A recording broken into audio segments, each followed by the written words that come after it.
1300 से 1520s के बीच में मॉडर्न डे मेक्सिको की जगह एक सिविलाइजेशन होती थी। इस सिविलाइजेशन का नाम एज़टेक था। ये सिविलाइजेशन 3 सिटीज़ से मिलकर बनी थी और ये सिटीज़ वैली ऑफ मेक्सिको और इसके सराउंडिंग एरियाज़ पे रूल करते थे। इन सिटीज़ को कलेक्टिवली एज़टेक एम्पायर पे बोला जाता था। कहा जाता है कि इनके पास इतना गोल्ड था कि इनके बर्तन तक गोल्ड से बने होते थे। गोल्ड हमारे लिए तो वेल्थ का सिंबल है कि अगर हम एंशिएंट यूरोप में देखें तो तब भी गोल्ड वेल्थ या रिचनेस को ही रिप्रेजेंट करता था। लेकिन एज़टेक लोग गोल्ड को रिलीजियस पर्पसेस और रिचुअल्स के लिए यूज़ करते थे। इस एम्पायर का कैपिटल टेनोच्टिट्लान था और ये मिलिट्रीली बहुत ज़्यादा पावरफुल था। 1519 से 1521 में सिर्फ 2 ही सालों में कुछ यूरोपियन लूटर्स ने इस ज़मीन पे पावर रखा। उन चंद लूटर्स की वजह से एम्पायर ख़त्म हो गई और ये सब गोल्ड एक लेजेंड बन गया। इस लेजेंड की डीप एक्सप्लेनेशन के लिए वीडियो एंड तक देखें। अगर आप चैनल पे न्यू हैं तो सब्सक्राइब कर दें। अगर वीडियो पसंद आए तो लाइक करना मत भूलिएगा। सबसे पहले हम बात करते हैं एज़टेक एम्पायर और इसके गोल्ड की हिस्ट्री की। एज़टेक एम्पायर एक बहुत ही ज़्यादा स्ट्रॉन्ग और फॉर्मिडेबल सिविलाइजेशन थी और ये प्रेजेंट डे मेक्सिको की जगह पे होती थी। ये एम्पायर सिर्फ अपनी कल्चरल अचीवमेंट्स और आर्किटेक्चर की वजह से फेमस नहीं थी, बल्कि ये अपनी वेल्थ की वजह से फेमस थी। गोल्ड उनके लिए एक डिवाइन गिफ्ट था और गोल्ड का एज़टेक एम्पायर में एक सेंट्रल रोल था। गोल्ड इनके लिए सिर्फ पावर का सिंबल नहीं था, it was believed to be the essence of gods. ये लोग गोल्ड को एक ऐसा मटेरियल समझते थे जो अर्थ को गॉड से कनेक्ट करता था।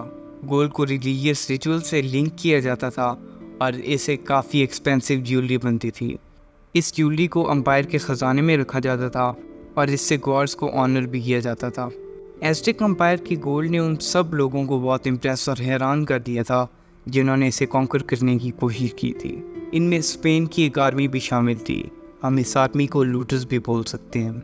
ये तो इस एम्पायर की हिस्ट्री थी। अब बात करते हैं हम यूरोपियन लूटर्स की जिनका मैंने इंट्रो में आपको बताया था कि नज़र पड़ी थी इस एम्पायर पे और उन्हीं लूटर्स की वजह से ये एम्पायर ख़त्म हो गई थी और इनका गोल्ड एक लेजेंड बन गया था। ये एम्पायर बहुत ही ज़्यादा प्रोग्रेस कर रही थी और बहुत ही ज़्यादा फ्लरिश हो रही थी। 1519 में कुछ ऐसा हुआ या कुछ ऐसा किया गया जिसने इस एम्पायर की फुल हिस्ट्री चेंज कर दी। Spanish conquistador Hernán Cortés landed on the Mexican coast in February of 1519 and embarked on his journey to acquire land and riches. He began receiving treasure from Aztec emissaries in a show of allyship, even before setting foot in Tenochtitlan, the Aztec capital.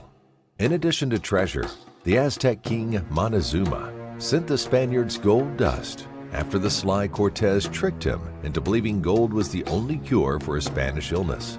The Aztec Empire's extravagant use of precious metals, gemstones, and feathers beguiled the Spanish conquistadors when they arrived in the city. The Aztecs valued using gold for plates, ornaments, medals, and other decorations. Cortés eventually imprisoned the king, who openly told him where to find gold in the region. Although Montezuma discouraged it, violence inevitably broke out in the city. On June 30th, 1520, the Spaniards decided to withdraw with all their loot. They loaded themselves with treasure and quietly trudged their way out until Aztec warriors caught them and descended upon the Spaniards and their allies. 1519 में Spanish expedition leader Aztec empire की ज़मीन पर estimated 630 लोगों के साथ पाँव रखा।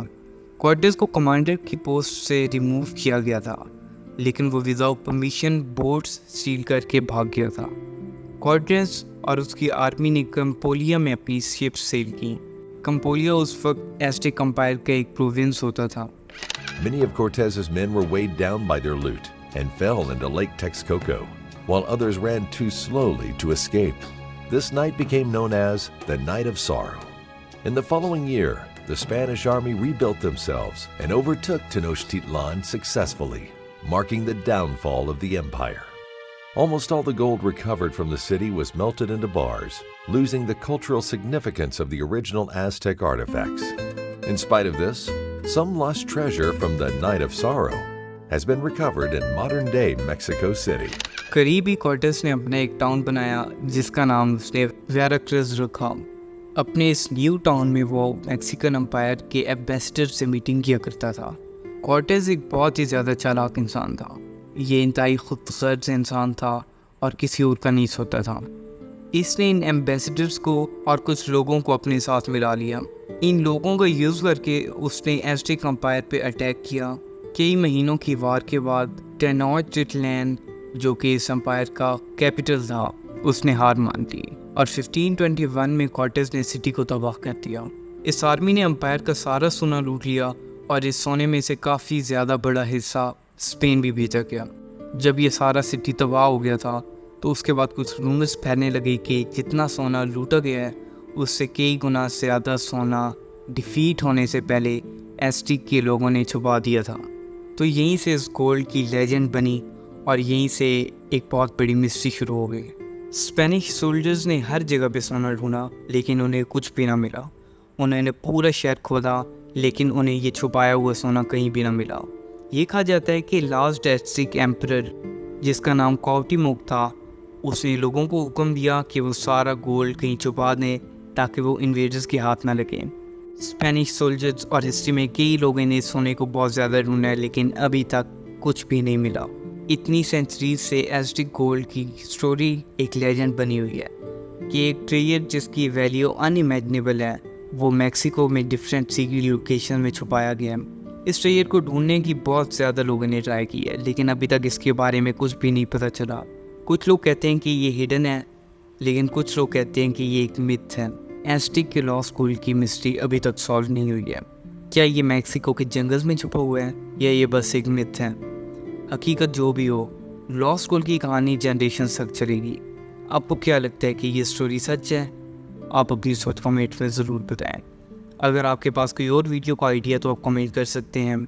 मिलते हैं नेक्स्ट वीडियो में, तब तक के लिए गुड बाय।